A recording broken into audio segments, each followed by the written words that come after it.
Assalamu alaikum. Welcome to my channel. I am Dr. Mohammad Tariq Shamim and our today's topic is heart attack. जैसा कि हम देखते हैं पाकिस्तान के हर दूसरे घर में किसी न किसी को दिल का कोई ना कोई मर्ज मौजूद है, जैसे दिल की धड़कन का तेज़ हो जाना, दिल का सही से काम नहीं करना और हार्ट अटैक वगैरह शामिल है।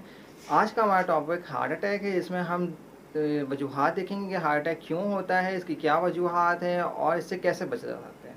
तो लिहाजा मेरी वीडियो को एंड तक ज़रूर देखिएगा ताकि आपको इस जानलेवा बीमारी से बचने का तरीका मालूम हो सके। जैसे कि ज़िंदा रहने के लिए हर जानदार शय को ऑक्सीजन और ग़िज़ा की ज़रूरत है, इसी तरह हमारे जिस्म के हर हिस्से को ज़िंदगी के लिए ग़िज़ा और ऑक्सीजन की ज़रूरत है। ये ग़िज़ा और ऑक्सीजन हमारे जिस्म के डिफरेंट हिस्सों तक ब्लड के थ्रू पहुंचता है और ये ब्लड जो है वो हमारे जिस्म में ऐसे ही नहीं भरा हुआ है। ये ब्लड हमारे जिस्म में थ्रू शरियान है, जिसको हम आर्टरीज़ कहते हैं, वेन्स कहते हैं, इसके थ्रू जो है हमारी पूरी बॉडी को सर्कुलेट करता है।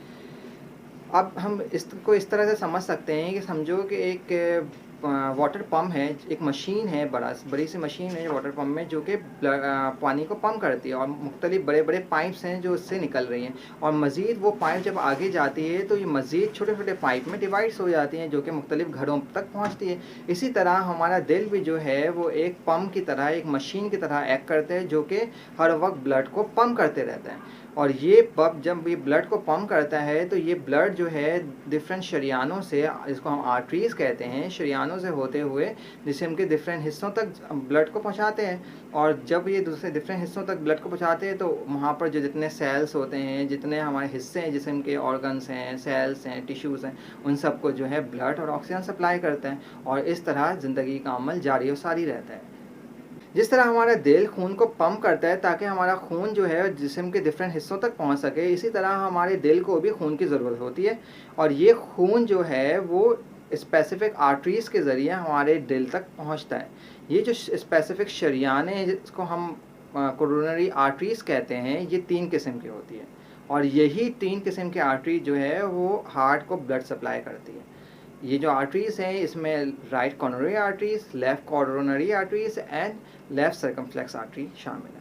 अगर इनमें से किसी भी आर्टरी में कोई ब्लॉकेज हो जाता है या कोई रुकावट आ जाती है तो क्या होगा कि उस हिस्से जो आर्टरी है, वो आर्टरी जिस हिस्से को ब्लड सप्लाई कर रही है, हार्ट के जिस हिस्से को ब्लड सप्लाई कर रही है, वो हिस्सा उस हिस्से तक ब्लड नहीं पहुंचेगा। तो जब उस हिस्से तक ब्लड नहीं पहुंचेगा तो अल्टीमेटली क्या होगा, उस हिस्से में ना ही न्यूट्रिशन आएगी, ना ही ऑक्सीजन आएगा और बगैर ऑक्सीजन, बगैर न्यूट्रिशन के किसी भी जानदार सेल्स या हिस्से के लिए, जिस्म के किसी भी हिस्से के लिए बगैर ऑक्सीजन, बगैर न्यूट्रिशन के ज़िंदा रहना मुमकिन नहीं है। तो ऐसी सूरत में उस हिस्से, हार्ट का वो हिस्सा जिसमें ऑक्सीजन और न्यूट्रिशन नहीं पहुंच रहा हो ड्यू टू एनी ब्लॉकेज, तो क्या होगा, उस हिस्से की डेथ हो जाती है। ये जो डेथ होती है इसी को हम कहते हैं हार्ट अटैक या मेडिकल टर्म में मायोकार्डियल इन्फाक्शन। इसी तरह ये ब्लॉकेज फ़ौरन से डेवलप नहीं होता है, ये ब्लॉकेज आस्ते आस्ते करके डेवलप होता है। फॉर एग्जांपल ये कोरोनरी आर्टरी है, ठीक है, और इसमें अगर इतना हिस्सा इसका ब्लॉक हो जाए लेकिन अभी भी इतना हिस्सा बाकी है जिससे ब्लड पास हो रहा है, तो इसमें पेशेंट को हार्ट अटैक नहीं होगा। लेकिन जब ये पूरा ब्लॉक हो जाए, ठीक है, और बिल्कुल भी ब्लड पास नहीं हो, तो इस सूरत में वो हिस्सा जो कि ये आर्टरी जिस हिस्से को ब्लड सप्लाई कर रही थी, वो हिस्सा जो है उस हिस्से की डेथ हो जाएगी और अल्टीमेटली पेशेंट को हार्ट अटैक हो जाएगा। इसी तरह हम इसी चीज़ में ब्लॉकेज की डिग्री के ऊपर हम अंजाइना और हार्ट अटैक को डिफरेंस कर सकते हैं कि अगर किसी पेशेंट को पेन होता है थ्रू एक्सरसाइज, अगर वो एक्सरसाइज करता है उसमें चेस्ट पेन होता है, और या फिर वो बहुत तेज़ से चलता है तो उसको चेस्ट पेन होता है और चेस्ट पेन बिल्कुल रिलीफ हो जाता है आफ्टर रेस्ट, जैसे वो रेस्ट में आता है चेस्ट पेन रिलीफ हो जाता है, तो ये अंजाइना कहलाता है, ठीक है। लेकिन अगर ये पेन मुसलसल आधे घंटे तक होते रहे और बहुत सीवियर पेन हो तो ये हमारे पास हार्ट अटैक की कैटेगरी में आ जाता है। क्यों ऐसा होता है, अंजाइना में पेन जो है वो रिलीफ क्यों हो जाता है? वो इसलिए हो जाता है कि जब पेन होता ही इसी वजह से है कि जब कोई हम एक्सर्शन करते हैं या काम ज़्यादा करते हैं तो हार्ट को ब्लड की ज़्यादा ज़रूरत होती है, हार्ट को ज़्यादा एनर्जी की ज़रूरत होती है, ज़्यादा ऑक्सीजन की ज़रूरत होती है, ज़्यादा न्यूट्रिशन की ज़रूरत होती है। लेकिन हार्ट के पास तो जगह मौजूद ही नहीं होती, उसमें ब्लॉकेज हुआ होता है, ब्लॉकेज डेवलप हो रहा होता है ना, तभी तो उसमें उसके पास थोड़ी सी जगह। फॉर एग्जाम्पल ये हार्ट की जो आर्टरी है, कोरोनरी आर्टरी, इसमें इतना ब्लॉक हो गया फॉर एग्जाम्पल, तो इतना ही जगह है। अब इतनी इस जगह से जो है वो कितना खून आ सकता है, इसमें थोड़ा ही खून आ सकता है, ज़्यादा बहुत ज़्यादा अमाउंट में तो खून नहीं इससे हार्ट को मिल सकता है। तो जब हार्ट की एक्टिविटी बढ़ेगी, हार्ट रेट बढ़ेगा, जब हम हार्ट की डिमांड बढ़ेगी तो सप्लाई इतनी नहीं होगी, जब सप्लाई इतनी होगी तो पेन होना शुरू हो जाता है, और जैसे ही रेस्ट पे आता है पेशेंट तो वो पेन रिलीफ हो जाता है। अब हार्ट अटैक के सिम्टम के बारे में बात करते हैं। हार्ट अटैक के सिम्टम जो है, अगर टिपिकल हार्ट अटैक की बात करें तो टिपिकल हार्ट अटैक के जो सिम्टम होते हैं वो क्रशिंग चेस्ट पेन होता है। पेशेंट बोलेगा कि मुझे सीने में ऐसा दर्द हो रहा है कि मुझे लगता है कि मेरा सीना फट जाएगा दर्द से। इस किस्म का इतना ज़्यादा सीवियर क्रशिंग स्टैबिंग पेन होता है चेस्ट में, और ये पेन जो है वो लेफ़्ट आर्म में रेडिएट भी कर सकता है, यानी लेफ़्ट आर्म में भी जा सकता है, आपके जॉस में भी हो सकता है, या फिर आपके बैक पे भी जा सकता है, और साथ साथ जो है वो आपके एपिगैस्ट्रिक रीजन यानी जो पेट का ये हिस्सा होता है इस हिस्से पे भी पेन जा सकता है आपका। उसके अलावा वॉमिटिंग, उल्टी भी हो सकती है पेशेंट को, मतली भी लगना शुरू हो सकती है, यानी ये सारे चीज़ एज अ कंबाइन हमें ये सारी चीज़ें मिल सकती है, और साथ साथ पेशेंट को ब्रेथलेसनेस भी हो सकती है। लेकिन शुगर के पेशेंट में ये देखा जाता है कि अगर कोई क्रॉनिक शुगर का पेशेंट या डायबिटिक पेशेंट है तो उसमें चेस्ट पेन नहीं होता।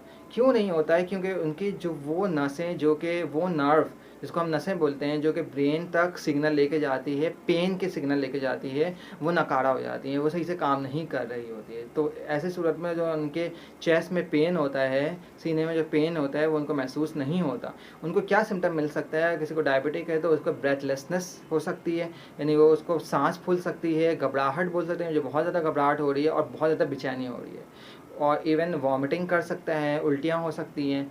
अगर ऐसे सिम्टम पेशेंट को आ रहे हो तो सबसे पहले हमें उस पेशेंट को फौरी तौर पे हॉस्पिटल ले करके जाना है। हॉस्पिटल में ऐसे हॉस्पिटल का सिलेक्शन करें जहाँ पर एंजियोप्लास्टी होती हो, जिसको हम प्राइमरी पीसीआई कहते हैं। क्यों?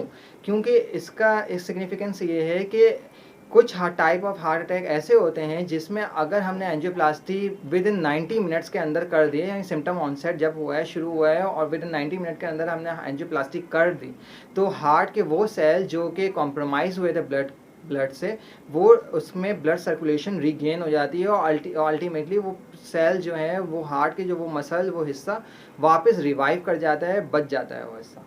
तो वो 90 मिनट जो होते हैं बहुत क्रिशियल होते हैं। तो और डॉक्टर फ़ौरन उस पेशेंट की ईसीजी करते हैं, उनकी कुछ दवाएं देते हैं, इसमें एस्पिरिन, क्लोप्रिडोग्रिल, नाइट्रोग्लिसरिन वगैरह शामिल है, और फिर उस पेशेंट को पूरा प्रॉपर मॉनिटर करते हुए एंजियोप्लास्टी की तरफ लेके जाते हैं। लेकिन ये सिर्फ सेलेक्टिव एमआई की अगर टाइप होती है तो उसमें हम एंजियोप्लास्टी की तरफ ले जाए, लाइक एसटी एलिवेशन। अगर एसटी डिप्रेशन हो या कुछ किसी एसटी डिप्रेशन एमआई हो तो इस सूरत में हम फौरी तौर पर प्राइमरी पीसीआई यानी एंजियोप्लास्टी की तरफ नहीं जाते हैं, क्योंकि उसमें हार्ट के जो मसल होते हैं उसमें पूरी फुल थिकनेस उसकी डेथ नहीं होने का चांस होता है, कुछ हिस्से का और कुछ थिकनेस का होने का चांस होता है, लेकिन पूरे थिकनेस का नहीं होता है। तो ये पूरा एक क्राइटेरिया होता है, इसके अकॉर्डिंगली हम ये सिलेक्ट करते हैं। लेकिन आपने क्या करना है कि अगर किसी भी पेशेंट को इस तरह का कोई सिम्टम आ रहा है, आपने फौरी उस पेशेंट को हॉस्पिटल लेके जाना है। हमारे अगर कराची की बात करें तो कराची में NICVD, जहाँ पर इमरजेंसी में एंजियोप्लास्टी होती है, तब्बा हॉस्पिटल मौजूद है, और डिफरेंट और बहुत से हॉस्पिटल मौजूद हैं जिसके अंदर प्राइमरी पीसीआई होती है। लेकिन सिलेक्शन ऑफ द हॉस्पिटल बहुत ज़्यादा क्रूशियल होता है। अगर आप किसी छोटे या कोई नॉर्मल हॉस्पिटल में जाते हैं जहाँ पर इमरजेंसी के अंदर एंजियोप्लास्टी नहीं होती, तो वो टाइम जो 90 मिनट है वो आपका वेस्ट हो जाएगा। वो जो गोल्डन टाइम उस पेशेंट के लिए, जिसके बाद उस पेशेंट के चांसेस होंगे कि उसके हार्ट जो है वापस रिवाइव कर जाए और उसके कोई भी डेफिसिट ना रहे, तो ये बहुत ज़्यादा अहम है। तो आपने फौरी तौर पर उस पेशेंट को हॉस्पिटल लेकर के जाना है। अब हार्ट अटैक होने के कॉजेज़ क्या होते हैं, क्या वजह है इसके वजह से हार्ट अटैक हो रहा है और इतनी ज़्यादा बढ़ते जा रहे हैं?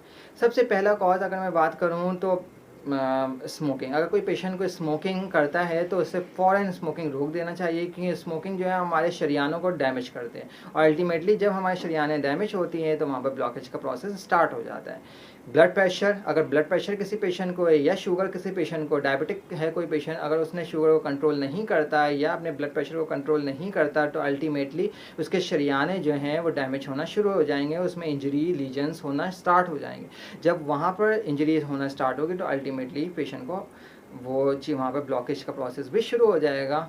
और इवन स्ट्रेस भी एक बहुत अहम फैक्टर है, हम इसको ज़्यादा ज़ोर नहीं देते हैं, लेकिन स्ट्रेस भी बहुत ज़्यादा फैक्टर है। स्ट्रेस की वजह से भी कुछ ऐसे सब्सटेंसेस, ऐसे केमिकल्स, ऐसे ऑक्साइड्स रिलीज़ होते हैं, सुपर ऑक्साइड्स वगैरह, ऑक्सीडेंट वगैरह, हमारे पास रिलीज़ होते हैं जो कि इंजरी करते हैं हमारे वेसल्स की।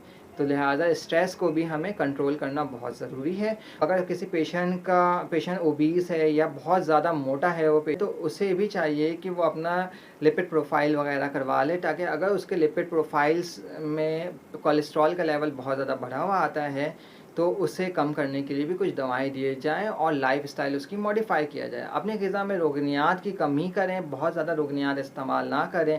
सैचुरेटेड फैट्स लाइक मार्जरीन, मक्खन जो होते हैं या घी होते हैं तो उसका इस्तेमाल कम करें। और नॉर्मल जो कुकिंग ऑयल, ऑलिव ऑयल वगैरह भी जो हम यूज़ करते हैं, या फिर कैनोला ऑयल्स भी जो हमारे नॉर्मल कुकिंग ऑयल्स होते हैं, तो उसकी भी क्वांटिटी हमारे खाने में कम से कम इस्तेमाल किया जाए। अगर आपका शुगर या ब्लड प्रेशर कंट्रोल नहीं रह रहा है तो आपने चाहिए कि आप डॉक्टर के पास ज़रूर जाएं और अपने शुगर और ब्लड प्रेशर को कंट्रोल करने की अद्वियात को सेट करें।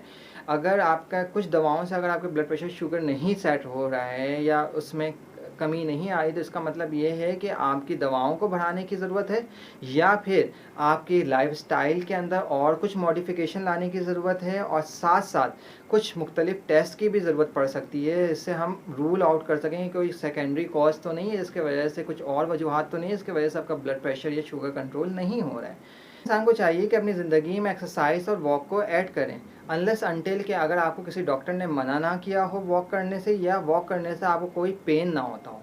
अगर आपको पेन नहीं होता या आपको किसी डॉक्टर ने मना नहीं किया है वॉक करने या एक्सरसाइज करने, कुछ मेडिकल कंडीशन ऐसे होते हैं जिसमें हम मना करते हैं, लेकिन अगर आपको मना नहीं किया है डॉक्टर ने या आपको चेस्ट पेन नहीं होता वॉक करने से, तो फिर आप वॉक कर सकते हैं। और according to the American heart association, हर इंसान को चाहिए कि 150 मिनट्स पर वीक वॉक करें। 150 मिनट्स पर वीक का मतलब ये है कि हफ्ते में 5 दिन 30 मिनट की वॉक करें। लेकिन वो वॉक नॉर्मल वॉक नहीं होना चाहिए, वो वॉक ब्रिस्क वॉक होना चाहिए। ब्रिस्क वॉक से मुराद ये है कि हमने वॉक करना स्टार्ट किया, 5 मिनट तक हमने स्लो वॉक किया, फिर हमने 15 से 20 मिनट तक ऐसे वॉक किया कि हमें दिल की धड़कन जो है वो सुनाई दे, यानी तेज़ तेज़ वॉक करना है। और फिर 5 से 10 मिनट जो है हमने स्लो डाउन कर देना है अपनी वॉक, यानी पहले स्लो डाउन, देन फिर वॉक जो है वो स्पीड होगी थोड़ी, और उसके बाद फिर वॉक जो है वो स्लो डाउन हो जाएगा। तो इस तरह 30 मिनट तक, 30 से 35 मिनट तक हमने ये वॉक करना है इस तरह से। तो इससे फ़ायदा क्या होगा कि आप जब ब्रिस्क वॉक करते हो तो आपकी एक्सरसाइज भी होगी और आपके जो वेट है वो भी कम होगा और आपका मेटाबॉलिज्म भी दुरुस्त रहेगा, और अल्टीमेटली आप दिल की मुख्तलिफ बीमारियों से जो है वो महफूज भी रहोगे। अगर आपको मेरी वीडियो अच्छी लगी हो तो मेरी वीडियो को लाइक कर दें, मेरे चैनल को सब्सक्राइब कर दें और बेल के आइकन को क्लिक कर दें, ताकि इस तरह की जो इन्फॉर्मेटिव वीडियो जब भी मैं बनाऊं फ़ौरन आपको मिलती रहे। और अगर इस वीडियो से रिलेटेड अगर आपका कोई क्वेश्चन है तो आप कमेंट बॉक्स पर कर सकते हैं, मैं कोशिश करूँगा कि मैं आपके सारे सवालात का जवाब दे सकूँ। और अगर आप चाहते हैं किसी स्पेसिफिक टॉपिक पर मैं वीडियो बनाऊँ तो वो भी आप कमेंट कर सकते हैं। अपना बहुत ज़्यादा ख्याल रखिएगा, अपने इर्द गिर्द के लोगों का ख्याल रखिएगा, और फिर मिलते हैं एक न्यू टॉपिक के साथ। जब तक के लिए अल्लाह हाफ़िज़।